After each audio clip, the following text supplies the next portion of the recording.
રાજ્યમાં આજે સ્થાનિક સ્વરાજ્યની ચૂંટણીને લઈને મતદારોમાં ભારે ઉત્સાહ જોવા મળ્યો હતો।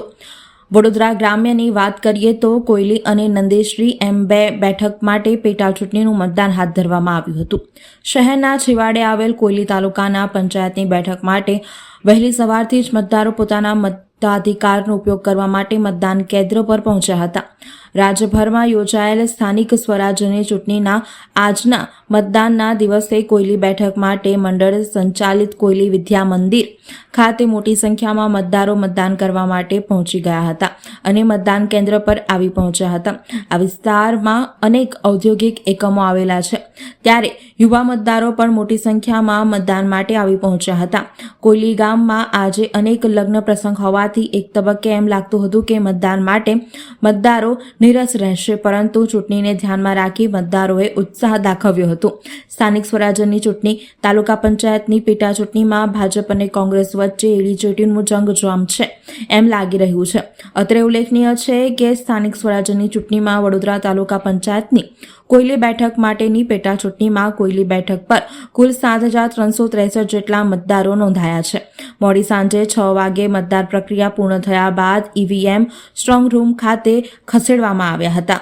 સ્થાનિક સ્વરાજ્યની ચૂંટણી વડોદરા તાલુકા પંચાયતની પેટા બેઠક કોયલીમાં મતદારના ઉત્સાહ વચ્ચે કોંગ્રેસ ઉમેદવાર સંજય ઠાકોરે વાત કરતા જણાવ્યું હતું કે અગાઉ કોયલીની બેઠક કોંગ્રેસ પાસે હતી। આ વખતે યોજાયેલી ચૂંટણીમાં ફરીથી મતદારો કોંગ્રેસ પર જ વિશ્વાસ મૂકીને મારી જીત નક્કી કરશે। ખાસ કરીને આ વિસ્તારમાં ઔદ્યોગિક વસાહતો આવેલી છે, ત્યારે કોયલી સહિત આસપાસના અનેક બેકાર યુવાનોને રોજગારી અપાવવી એ મારી પ્રાથમિકતા હશે। ભાજપ જે વિકાસની વાતો કરે છે, જે અમારા વિસ્તારમાં સદંતર થયો જ નથી।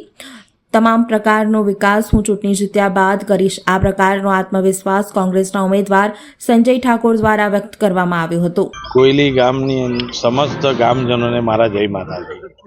હું પૂનમભાઈ રાવજીભાઈ જાદવ, ભારતીય જનતા પાર્ટીમાંથી જે ઉમેદવારીનો મોકો મને મળ્યો છે, ભારત દેશની અંદર જેમ આપણા વડાપ્રધાન નરેન્દ્ર મોદીજી સાહેબે જે વિકાસની સફળ કર્યું છે, વિકાસથી ભારત દેશને આગળ લઈ ગયા છે, તેમજ ગુજરાતના મુખ્યમંત્રીજી ભૂપેન્દ્રસિંહ પટેલજી સાહેબ, તેમને પણ ગુજરાતના વિકાસની અંદર જે ગતિ વધારી છે, અને તેથી તેમજ વાઘોડિયા 136 વાઘોડિયા વિધાનસભાના ધારાસભ્ય જે અમારા ઉત્સાહ અને લીડર યુવા ધારાસભ્ય ધર્મેન્દ્રસિંહજી વાઘેલાજીએ જે અમારા કોયલી ગામની અંદર જે વિકાસના કામો આપ્યા છે, તે તેમનો પણ સતત અમારી ઉમેદવારી મેં કરી ત્યારથી મારો સતત સંપર્ક મેં રહેલા છે, અને સતત એમનો પણ કોયલી ગામ ઉપર એટલો પ્રેમ છે અને કોયલી ગામજનોનો એટલો જ ઉત્સાહ છે। આજે કોયલી ગામની અંદર લગ્નની સિઝન, મોસાળાની સિઝન છે, છતાં પણ ભાઈઓ અને બહેનો ઉત્સાહથી મતદાન કરી રહ્યા છે, અને મને મારા ગામ ઉપર પૂરો સંપૂર્ણ વિશ્વાસ છે કે મને જંગી બહુમતીથી વિજય બનાવશે। ભારતીય જનતા પાર્ટીએ જે વિકાસ કર્યો છે, સૌનો સાથ સૌનો વિકાસ જે સૂત્ર આપ્યું છે, એ દેખાઈ રહ્યું છે કોયલી ગામની અંદર, અને વિકાસ પણ દેખાઈ રહ્યો છે। કોયલી ગામની અંદર આજે વિકાસની પણ ઝડપ વધી છે, અને આવા ઉત્સાહી ધારાસભ્ય આવ્યાથી અમારા ગામના પણ વડીલો, ભાઈઓ અને બહેનોને પણ એટલો જ ઉત્સાહ છે, અને કોયલી ગામના જે પણ કામો હશે એ સંપૂર્ણપણે હું ઉત્સાહથી એટલો જ સાથે ધારાસભ્ય સાથે રહીને જે પણ કામો કોયલી ગામના હશે વિકાસના, એની અંદર હું સાથ આપીશ, અને જે સંપૂર્ણ મારી ઉપર વિશ્વાસ રાખ્યો છે તે પૂર્ણ કરીશું। અમે હું કોયલી તાલુકા પંચાયત 1 હું ઉમેદવાર છું। મારું નામ છે સંજયસિંહ ઠાકોર, અને સવારથી અત્યાર લગીન જે ચૂંટણીના વોટિંગ કરવાવાળાનો ઘસારો સવારથી ચાલુ છે।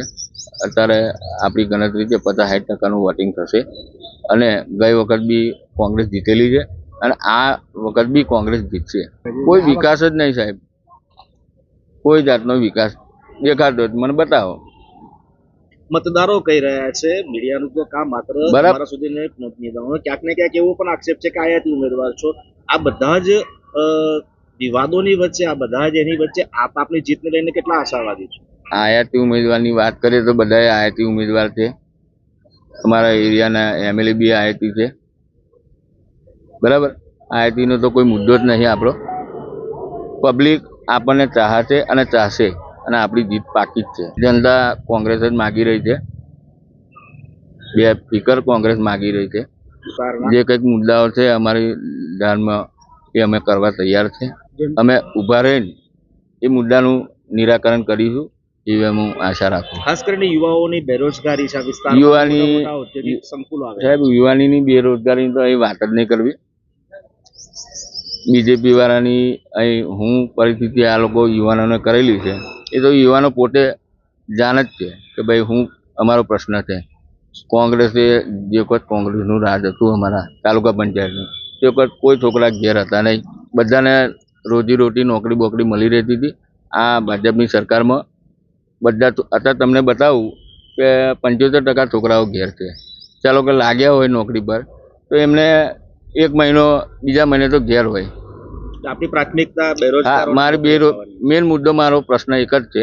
મારા યુવાનો જે કોયલીના જે બેરોજગાર છે એમને રોજગાર આપવાનું મારું